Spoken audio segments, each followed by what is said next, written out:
he's not that MVP guy right now. I don't know if he'll ever be that guy again. Welcome into Northside Territory, Foul Territory Network's Cubs podcast. I'm Sahadev Sharma. Patrick Mooney is on his way to Los Angeles. So for this episode, it's me and the folks over at Dodgers Territory. I joined their show to talk a little bit about the Dodgers Cubs upcoming 3-game set. We touch on the Cubs' struggles of late on offense after a torrid August. The offense has completely fallen apart yet again. We'll see if things change when they get on the road, because for some reason, this team is much better on the road than they are at home. For the last few months, that's kind of been what's been going on as far as offense goes. We also touch base on the big Yamamoto versus Imanaga pitching matchup that'll happen on Tuesday, Cody Bellinger and his performance, and just in general, the Cubs' chances with the playoffs, which, if you're listening to this podcast, you likely know not that high. 2-4 homestand backing up that 8-1 road trip was not what this team needed. So, disappointing homestand for sure. Patrick and I will be back at it in the middle of the week, likely after a couple of those Dodgers games have been played. So take a listen. Here's me with the folks over at Dodgers Territory. All right, let's welcome in our friend Sahadev Sharma, who does a tremendous job as a co-host of Northside Territory. He covers the Chicago Cubs brilliantly, and he joins us now. Of course, the Cubs and the Dodgers starting a 3-game series at Chavez Ravine. So, Sahadev, welcome. We appreciate you being on here. What are you looking forward to most as far as the next 3 games? What do you need to see from the Cubs? 2 teams going in very different directions at this point in the season. Yeah, I mean, it's their offense, which disappeared at home after having an amazing month of August, a great 8-1 road trip where the offense carried the team for the most part. I mean, the pitching was strong, but the offense every single game showed up, and that led to an 8-1 trip. All of a sudden it disappeared, and they went 2-4 at home, shut out 3 times. Once by the Pirates and Paul Skeens, which is, understandable, but then Luis Gil and Clark Schmidt shut them out on Friday and Saturday. It just 8 hits total against the Yankees in a 3-game set. The 2 runs they scored on Sunday to win that game came after a 2-out error. So the offense just is confounding. After scoring the 6 most runs, Jed Hoyer will tell you that the 6 most runs last season, they just have not been consistent this year. Terrible May and June. And now all of a sudden they're starting September in the complete opposite direction of August. It's hard to figure out. So we'll see how they do. It also is kind of confounding to look at the home road splits. This team doesn't hit at home at Wrigley. They crush the ball on the road. June, July, August. Or I guess July and August, they're much better on the road than at home. I'm not sure what that is. It's kind of odd. It's been blowing in a lot at Wrigley, but that's what's to watch. See how they do on offense if they can hit on the road again. We're talking offense, got to talk pitching. One guy you mentioned consistency, guy who's probably been that most consistent starter is Shota Imanaga. Mike, if you're nasty, of course. We get a marquee matchup for baseball fans and, of course, fans in Japan. Tomorrow, Yoshinobu Yamamoto set to be activated to face his former Team Japan teammate, Shota Imanaga. It's a marquee matchup. Some might be saying, what are you looking forward to in that? And how are people in Chicago, prepping for that series? What's the pulse? Yeah, Yamamoto, I'm curious to see. Obviously, we haven't seen much of him in a while. He's just coming back, so I don't know how long he's going to go, how deep he'll go. I guess we'll figure that out tomorrow night. But Shota's just been brilliant.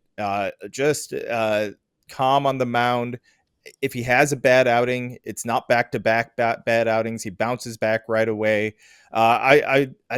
He faced this lineup once, and I believe the rain shortened the outing to only 4 innings. And he did really well. He did really well against, obviously, a very talented Dodgers lineup. I really wanted to see what more he could do. I wish that rain didn't come because uh, I wanted to see him a third time through that lineup. I wanted to see what he could do, but that was early on in the season. He's shown enough that I don't have very many questions about what Shota Imanaga can do. He's a very good big league pitcher. There's no more debate. I think it was a couple months ago someone asked Craig Counsell, like, what does Shota Imanaga need to prove to you right now? And he said he's got nothing to prove. He's done it. He's shown me what he can be. I think he was really underrated. The Cubs deserve a lot of credit for getting this guy. The fastball isn't going to blow you away with the velocity, but it comes up on hitters and kind of tricks them with that vertical approach angle. He's got a really good splitter, and that's it. And Counsell said it the other day. He's not trying to trick you out there. You know what's coming. It's mostly the fastball and the splitter. That's what it's going to be. He's a north-south guy. He doesn't need to try and do too much. A lot of questions about whether that fastball would struggle as it got hotter, and will he still get the rise on the fastball? He was fine. I believe it's a sub-3 ERA right now, top 10 in baseball as far as ERA goes. I mean, he's a great pitcher. He deserves all the credit in the world for adjusting throughout the season, and he's really smart too. It's not just the pitching. It's batter to batter, pitch to pitch, the way he goes through a lineup, the way he studies for a lineup, the defense he plays, the confidence he instills in others around him while he's on the mound. It's been impressive to watch. Other than those two starts that were clunkers, he's looked really good. And you had mentioned the adjustments, Sahadev, that he's made throughout the season. How do you think he will take that approach against the Dodgers superstars? I mean, they have a very lengthy, deep lineup, a lot of MVPs in that lineup. Is it that same approach that he needs to have? Yeah, I don't think he's going to try and do anything different right now. Council's kind of hammered that home to us. Like, stop asking what's he's going to change. He's not. It's working. So there's no need to change anything. He's made that clear to us. He's got a really nice sweeper that he doesn't break out that often. If he is willing to break out other pitches if he feels like something's not working, but it really is leaning on the fastball and the splitter. And he noticed sometime around a little after the All-Star break that the splitter was really feeling good and really fooling hitters. So that's been more of a swing and miss pitch lately than more than the fastball was early on in the season. I am a little surprised that he hasn't broken out the other pitches as much, but I guess that's just how it works, right? If this is working, why mess with it? But like I said, I do believe he's got that ability to adjust. So pitchers or scouts really liked his sweeper. They like the curveball. They believe these are pitches that are major league caliber. So if he gets in trouble, he's not afraid to go to those. And I think sometimes we forget that this guy's 30 years old. He's a veteran. He pitched a long time in Japan. He's not overwhelmed by these moments. So he isn't afraid to go to different pitches. He's not going to overthink one difficult situation on the mound. If Mookie Betts gets on and he's facing Shohei Ohtani, he's not going to overthink the situation and suddenly unravel just because it's a really tough lineup. And obviously it is. It's a very difficult lineup to navigate, but he showed for 4 innings that he could do it. I'd like to see him go through that lineup a few times, see how he handles it the second time around. Hey, FT fam, it's Alanna Rizzo. I can't stop talking about Vuori. Vuori is perfect if you are sick and tired of traditional old workout gear.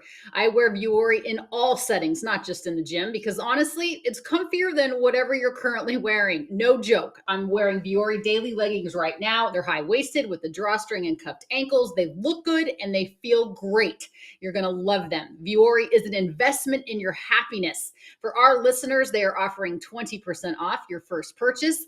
Get yourself some of the most comfortable and versatile clothing on the planet at vuori.com/foul. That's VUORI.com/foul. Not only will you receive 20% off your first purchase, but enjoy free shipping on any U.S. orders over $75 and free returns. Go to vuori.com/foul and discover the versatility of Vuori clothing. We're talking to Sahadev Sharma of The Athletic, the Cubs writer for The Athletic and co-host of Northside Territory right here on the Foul Territory platform. Does a great job covering the Cubbies. Cody Bellinger returning to Dodger Stadium. And I think since his MVP season, he's been a completely different guy. In your estimation, did the Dodgers get the best Cody Bellinger has to offer? I mean, it looks that way. I don't know how he's going to return to that player. Last year was a really nice bounce back year after struggling and looking like his career had completely gone off track. I know he made the right adjustments. The Cubs, I think he needed a reset to kind of get out of LA. He was constantly under the microscope. That's where he won the MVP. So that's where he had to be an MVP guy to like live up to those standards, right? He couldn't be anything less than that. And I think he was also tinkering a lot and making a lot of adjustments to try and find that guy. Last year, the focus was very simple, just a couple things with his back hip and his hands. He stuck with it. It worked. I think he had a little good luck last year, too. He wasn't as good as the results said he was. This year, I think it's a little bit more in line with the type of player he is, just slightly above average offensively, versatile on defense. I think what stood out this year is the drop in power. There's just no consistent slug from him this season. He doesn't strike out. He walks a decent amount. I think that's really valuable. He's going to put the ball in play. Last year, he was finding grass a little bit more. This season, it just isn't happening as often. And there were times I talked about the wind at Wrigley. It has played very odd this season, almost always blowing in. I think last year he caught a couple breaks where he'd hit a ball and it'd barely get into the basket, and that probably inflated some of his slug numbers. I think it's not. I don't want to make it sound like I'm being overly critical of him. He had a really good season last year, and he's having a solid season this year. I think, and I even think it's borderline of whether he opts out or not. It's not like it's obvious that he's not going to opt out. I think some people assume he won't. I don't think that's the case. I think it's kind of borderline right now, but he's not having an MVP season. He played like an MVP at times last year. If he would have played a full season, Jed Hoyer said this recently. That's the big thing, that the difference between this offense right now is they don't have the Cody Bellinger that they had last year. The guy that if others were slumping, he could carry the team, drive in that big run. It seemed like every single time he came up to bat and there were runners in scoring position last year, and it was a critical situation, he would come through. That happened so often last year. What crushed them was he was out for a month plus last year. He's played through broken ribs and I believe a crack in his finger.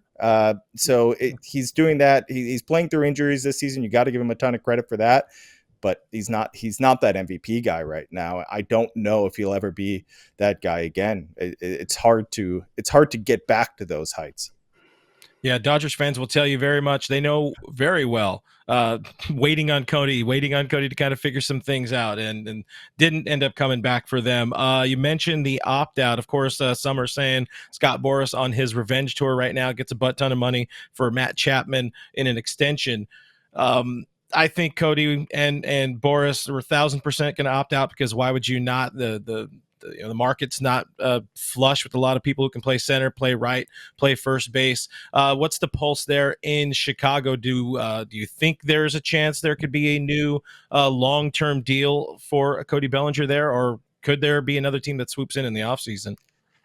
I'd be very surprised if there's a long-term deal, if they just kind of get rid of the final 2 years of this, opt out, opt in, and just sign him to an extension. I don't think that's the direction this front office is going. I think I think it makes sense. I think you kind of laid it out right there, that this market isn't crazy. There aren't a ton of free agents. You look at Juan Soto, and then there's a big drop offensively. There's guys like Alex Bregman, Anthony Santander, and nobody that kind of says like, well, what kind of market is Cody Bellinger going to have? He basically needs to beat $60 million guaranteed. I don't think that would be impossible for him to do, because if he opts out, it's going to be around. He loses out on about $30 million for next year. Well, less than that because of the because I think it's a $2.5 million that he gets for the opt out, right? They have to pay him. So it just makes sense. It's what Boris is going to likely recommend. I think they'll push it as what I talked about with the injuries. They'll say, look, he played through these injuries. He came back early from the broken rib. He barely missed any time with the broken finger. The power will come back. They'll have a plan to kind of sell him. And like I said, I don't think he's going to get like 200 million, maybe probably not even 150 million. But I don't think it's hard for him to get 80 million, 100 million. That's just teams need offense, and they'd love to have a versatile guy. I think there's a situation where it makes sense for him to be with the Cubs, but I don't think unless he opts in, I don't see them re-signing him, not to the type of deal that guarantees more than what he'd get with the opt-ins. So Sahadev, one question before we let you go. Is there a realistic path for your Cubs to get into the postseason? I mean, Craig Counsell's done this before, where people have written his teams off, and he's managed to surprise everyone. I think it went out the window when you lose 2 of 3 to the Pirates to start that homestand. You win 6 in a row, 8-1 road trip, and you can't take 2 or 3 from the Pirates. That really hurts. Like I said, the offense disappeared.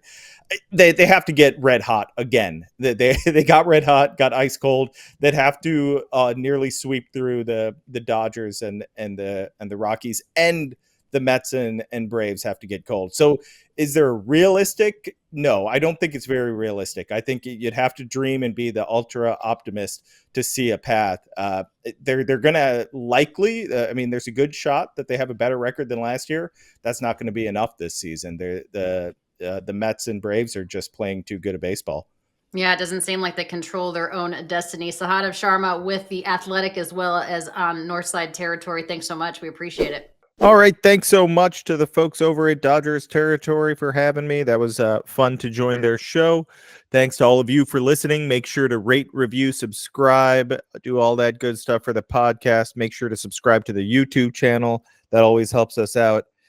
Subscribe to The Athletic, where Patrick will be on the road for this entire road trip, LA and Colorado.